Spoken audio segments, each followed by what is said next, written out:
Welcome, fans, to another edition of myStartUp.Live. I'm Kevin Allen, your host, and this show is dedicated to talking about entrepreneurship. We bring in CEOs and founders each week. Fridays, we are broadcasting live at 4 o'clock to talk about their challenges, how they got to where they're at, and where they are going.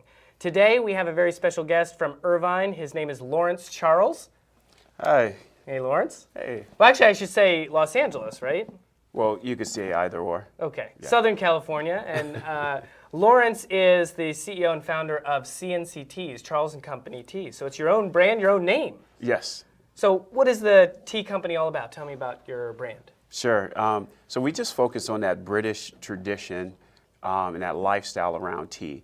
And it's something that's been missed for a while, especially in this digital age of people just coming together, have tea time, and just socializing, catching up, forgetting about the bills, the kids screaming, and just having a moment for themselves. And that's what we focus on. So it's British tea time back in America again. Absolutely. So bring me back to your foundings. Where'd you go to school first? I mean, take me back there. Sure. So I went to design school, Pittsburgh Institute of Art, and I studied industrial design. And there was this period in time where I was there at school, and I was with my buddies, and we're fabricating and we're building our projects. And I just kept saying, I don't know if I belong in the creative department, because intuitively, I started realizing that we were learning everything about how to build a company, and we were hired to essentially build other people's companies and to create companies essentially, but we were paid at a low rate even as a senior designer. You said, so this is I need to do something for myself. All I had to do was just learn how to run a company. Yeah. And that's the hard part, but that's the part where that's the road to freedom. So talk me through, running a company is no easy task. What are some of those things that you initially sort of put into your book? I say the black book. The thing you always refer to, that have taken you to where you are today. Absolutely. So one of the first lessons that I learned was get customer, keep customer. I had no idea exactly what that meant, but I understood just street values of just hustle, just get out there. Definitely. and just go sell your product, and eventually you'll start to see the numbers. And then someone else had gave me another message that Lawrence, once you start to see the money come in, you'll know what to do with it, because accounting wasn't my first language. And immediately I actually went to Dartmouth to take a program to understand, essentially how to build a business. Right. And that was one of my classmates that let me know that, So Pittsburgh and Dartmouth. Yes. In your educational landscape, right? And what brought you out to California, though? So I actually it was my buddies from college, and so they had a spare couch for me. All right. And I was in New York, so it was pretty interesting because right out of college, I was just trying to take every opportunity that I could to just kind of escape the neighborhood, so to speak. And I didn't have any direction, no roadmap. And I randomly did a show. I ended up as a model in New York City. And so that's my first understanding of another metropolis and all these really cool things that you could kind of discover in a big city, and that's where I discovered tea. So wait, you taking back to Chicago? You said you in a neighborhood. Were you in a rough neighborhood in Chicago? Canton. Yeah. Canton. Small okay. small town. Small town. Yeah. Growing up, I like to tell people we were a part of the third world of the U.S. socioeconomically. Yeah. And and there was challenges there. Patriarch, grandmother, raising a family, essentially, and so there was a lot of things that Noam Wasserman had mentioned. He's a Harvard professor that talked about opportunity window. So there was a lot of opportunity windows that were not there for me. Right. And so you had to claw your way. So I had to figure it out. It was more so figuring it out because it's almost like I tell people it's almost like being part of the Fantastic Four, right? And you got this fire, right? And you're going like this, and you're like, oh crap, Yeah. like I have a talent. yeah, like what is this? Like I'm throwing fire from and that is literally how it felt. And you're excited, and you're like, can somebody explain to me why this worked so well? You got bitten by the entrepreneur bug. Yeah. My first company I started in my grandmother's bathroom, and it was cutting the neighborhood kids' hair, and I got so good at it that it was all these learnings. It was it was taking care of lunch money and all these the fun stuff in high school. Stuff you really wanted, but nobody gave you the money for. Exactly, and. So I was in that position, and there was little things that I was learning about competition and other things that had to do with business. And I remember getting off or walking past one of the city buses one time, and a kid gets off, and he goes, "Are you Lawrence Charles?" And I'm, "Yeah, sure." And he goes, "Oh, I'm better at cutting hair than you." And I went, "No, you're not." And so I went ahead. There's your competition right there. There was a competition. So I felt like I could defeat the entire city and show everyone that I was king. Yeah. And so I was able to use network, right, to have a reporter write a story about me and cutting hair. Wow. And I said, I'm going to do something that no one has ever done before, and I'll do it in the back of my own head. And so I literally cut Michael Jordan in the back of my own head from the slam cam. So from the angle of the backboard that looks down as you're dunking. And so that was a weird angle, and I said, I'm going to send a message. You shaved that in the back of your head? In the back of my head, and wrote air in cursive on the side. And this is when he was playing for the Bulls and probably killing it at the time. Oh, this is like afterwards, but like it was, yeah. And so for me, it was just more so about, I'm just going to show everyone. And after that was done, it ended up that everyone in the whole city knew who I was, and I went, wait. You had street credit at that point. You had city credit. Yeah, and I was just taken aback, and I was wondering, why did that work? Yeah. Why was this so big? I thought it was just a personal thing, but this became bigger than that, and so I ended up in high school becoming a consultant for Walt Hair Clipper Corporation, and they would send me to places. And they're the gold standard. They're like the original, right? The big heavy clipper, right? Yeah. And they would send me to places like Bentonville, Arkansas, and a number of places. The first contract I negotiated for myself was $400 an hour, and that was my first. But I was doing these things, but no one could explain to me why or how or what. And but you followed a path. Followed it, yeah, absolutely. And cut a little bit of your own. Yes. So very successful at the very beginning, getting your name recognized. Yes. And that I think is a great point, because one of our mutual friends, Ryan Folan, he talks about personal branding. Mm-hmm. And you've obviously not only done that really well from the very start, but you've created a brand around yourself. Yes, absolutely. What inspired you to get into the tea world versus, I think you were doing hair clipping and even some modeling? You mentioned modeling. Yeah. So I was in New York, and I would just go to different cafes where I would different like small bakeries and whatnot. Lower East Side, Upper West Side. I lived in Lower East Side. And I would just experience what I thought was cool. Everything that sounded like it had a Japanese name to it, and I'll go, yeah, I'll have that, and couldn't even barely pronounce it, but it was just something where everything felt like this 24/7 city that had just stopped. Mm-hmm. And it wasn't something I was seeking. Mm-hmm. It just happened.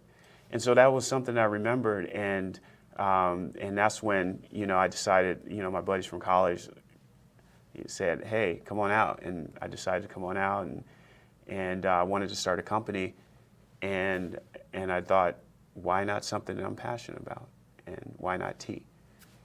I love it, and certainly, I mean, I drink tea every night. I'm a chamomile tea kind of guy, but I also see and you've brought your teas to 1 million cups. Thank you very much. And Thank you. You've also sponsored 1 million cups as an entrepreneurial environment.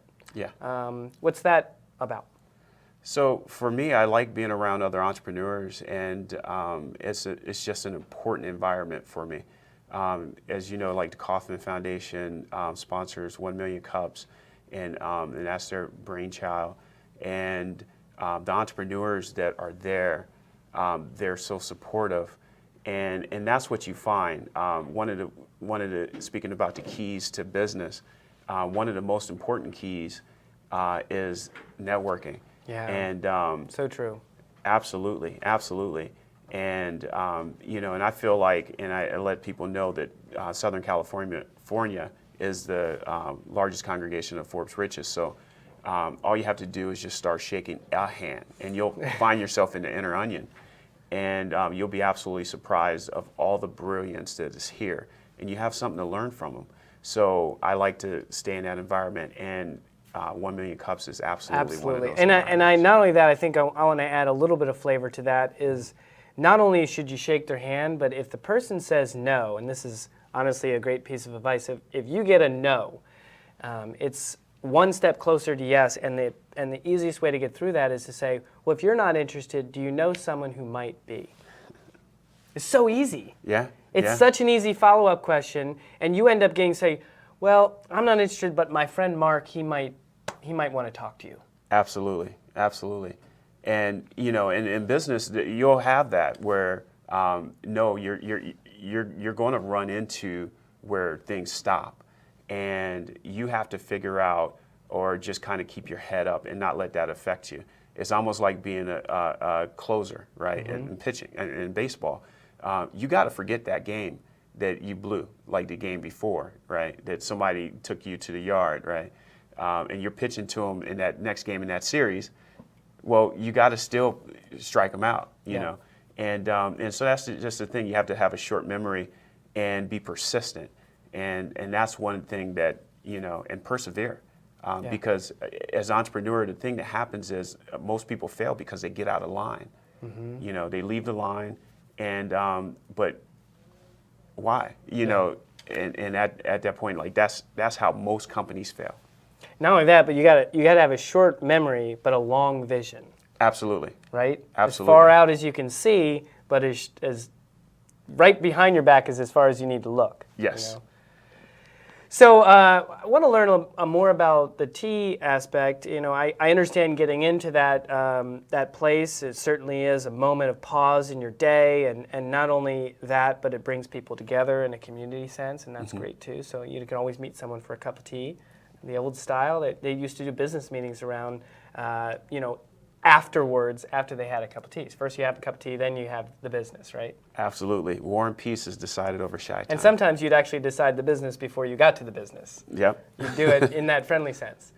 So let's take a look at, I think you brought a video just to kind of get a sense of what the tea, what Charles & Company is about in terms of just the flavor, right? Mm-hmm. Mm-hmm. So let's roll that tape.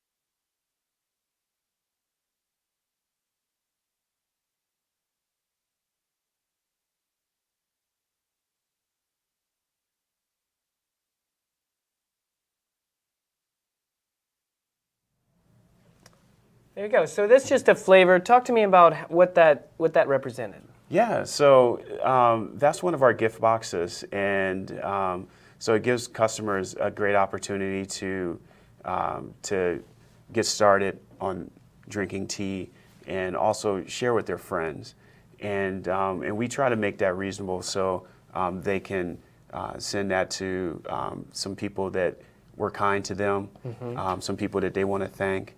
And so yeah, that's our traveler gift box. It's a really nice gift to offer someone as well. I mean, especially if you have the whole set there together, right?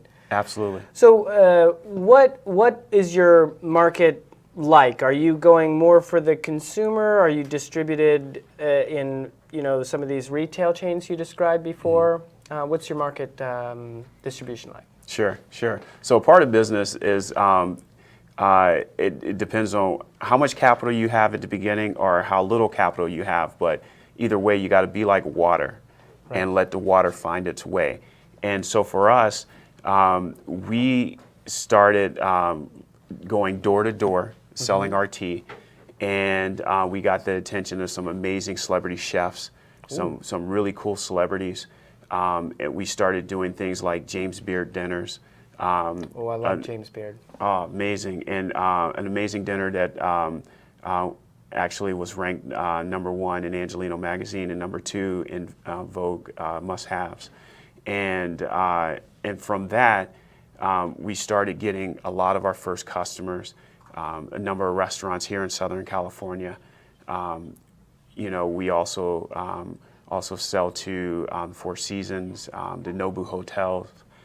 So that has been a part of our growth, and we have an amazing pipeline that now we're working to position ourselves capital-wise to be able to answer that pipeline of these amazing CEOs of these huge hospitality collections that would like to carry us. So you are almost getting more demand than you even have supply Absolutely. at this stage. That's a great place to be for a business. Absolutely. How long did it take you to get to the inception of wanting to be in the tea business and getting to the point you are today?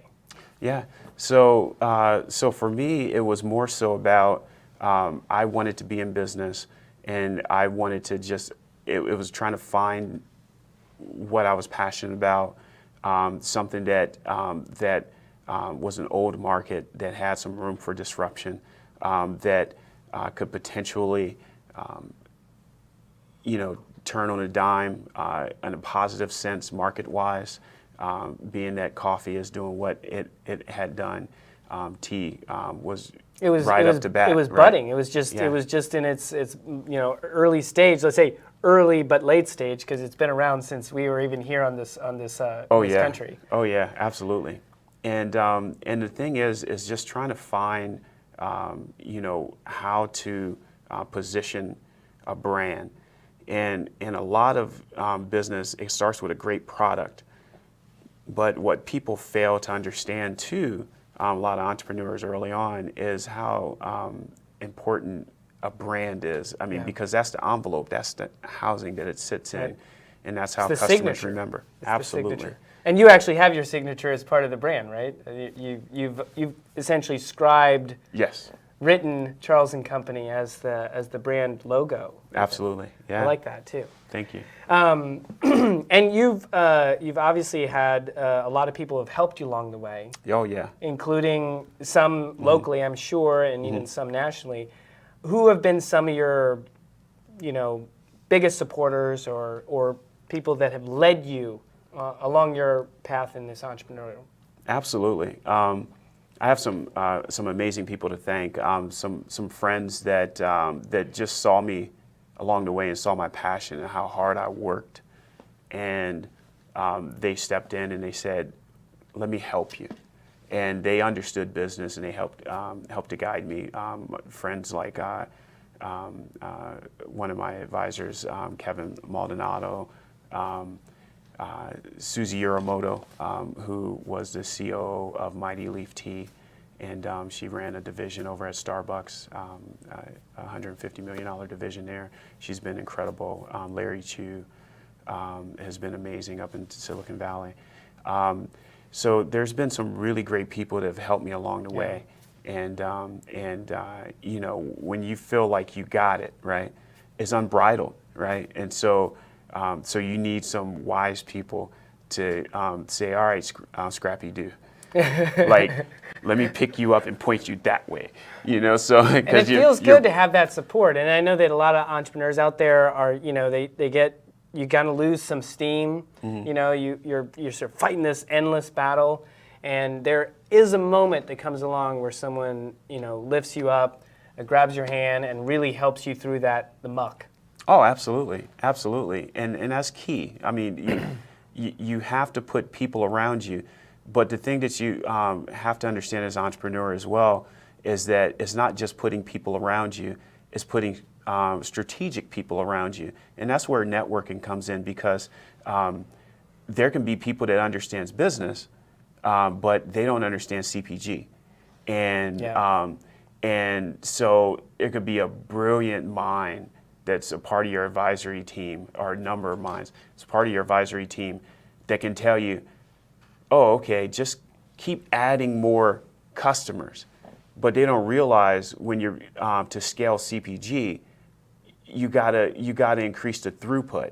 It's not adding customers. You gotta increase the throughput in order to scale CPG. Your production, your distribution, even the way you distribute. Some people say, Yeah. well, I can get the product made, but then I can't get it to the customer's doorstep in time for them to really, be satisfied. Because quality, satisfaction, customer satisfaction. Absolutely, but to be able to scale, that throughput, that means that you have to have capital, right?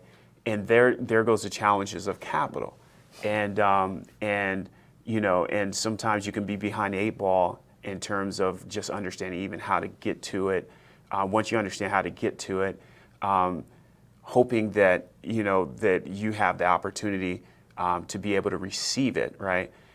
Because you figure people hire who they grow up around, right? People they're comfortable with, right? So you think they're going to give money to someone that they didn't necessarily grow up around. They're not necessarily, they don't understand, And so, being a minority too, you have to find ways to show value and to create value, and that value will then lead to the capital that's needed to be able to scale and expand a brand. And let's talk about value, because I think that value is not only the revenue that you would generate or the profit you generate from obviously selling the tea, but it's delivering a quality product to your customer's doorstep. Because, Absolutely. What I like about your brand is that you are that very high quality, high test, I even call it. The Italians call it high test. Thank you. Just means that it's curated. It has a specific personality that is, aspirational in a way. You may not have your tea every day per se, but when you go to that 4-star hotel, that's the tea that's going to come to your table. Absolutely. And that's really going to change your perception. Absolutely. Talk about quality and kind of value. Yeah. With quality, it's absolutely important that the details of the product is focused on, and when you get that initial part right, customers kind of start to connect that same initial first impression of quality to the brand, and then when they see the brand, they instantly believe that is the right quality. So you got to maintain that throughout. Yeah. And that's what we've done. We focused on everything being put together in a machineless process, hand blended, and with essential oils, exotic flavors, and we have a different philosophy in what we think taste should be. So it's the traditional British with a little bit of American twist. Okay. We don't necessarily like to be slapped in the face by whatever we're drinking, unless Sure. we're drinking. Yeah. Right. So we want to relax and just have something smoother in terms of tea. But still flavorful. Yeah. Because Americans love flavor. Absolutely. Let's be honest with you. We like Absolutely. selection and we love flavor. But, Absolutely. It's you've been able to capture both. And I want to go back to that point about personality, because one of the things I noticed looking at your brand, your website, your product, was that right away I already was living in your world. I think some of the imagery you have on your site and your social feeds is, it's polo matches and it's an afternoon on a terrace. So you right away feel like you want to be in that moment. Yes. Yes. and of course experiencing the product at the same time. Yes, absolutely, absolutely.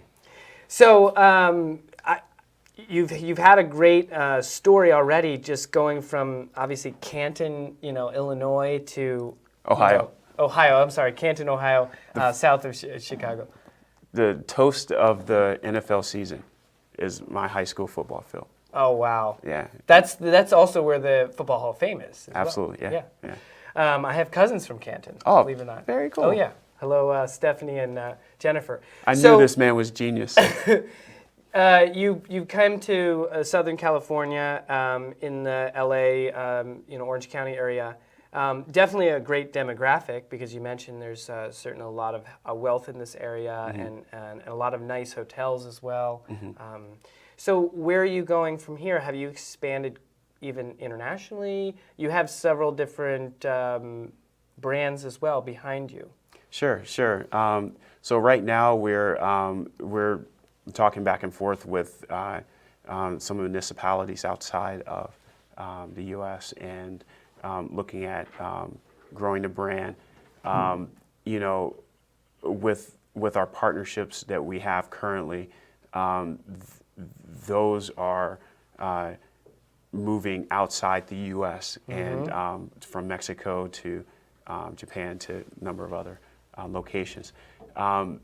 So we're looking at how we could possibly even do more, and that's what we're focusing Isn't on it right a now. great feeling to start that you're thinking globally? Yes. Just that you've arrived to this stage right now, and that's a great piece of advice. Is that start small but think big. Absolutely. And you've certainly demonstrated that. Lawrence, I want to thank you for coming on the show. Where would our consumers find you? Let's give them... So cnctea.com, and can I mention one thing really fast?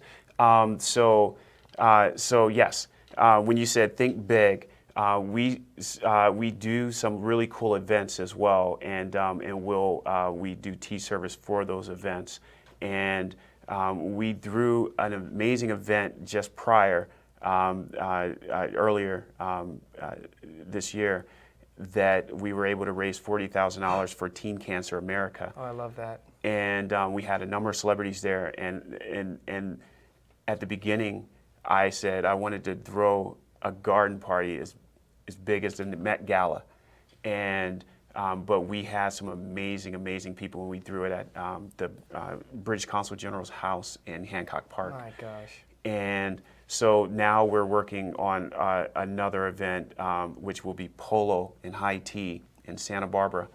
And I'm in. Yes, we got to have you. And I formed a foundation based off of where I come from and what I've lived. And it's called Teed Up, and it's to help kids in the inner city with leadership. And we focus on etiquette and presence, pretty much how to be in a room. So there's no fear to walk into that room. And those are the rooms that you need to be in to succeed. And so that's one of the things that we're doing is teedup.org, teadup.org. And there you'll find out about the Polo Classic that we're doing. Yeah. Well, and that's also a great thing is once you started to succeed and you have that feeling you want to give back, start doing it. Start doing it as early as possible. Do it with an event. Do it with giving. Do it with yourself, your time. You're honestly a great inspiration to entrepreneurs out there. Thank you for joining us on this show. Thank you. And we want to wish you the best of luck in your future. Thank you. Lawrence, thank you so much. Thank you, Al. And we'll see you next week on myStartUp.Live. Thank you so much. It's Kevin Allen.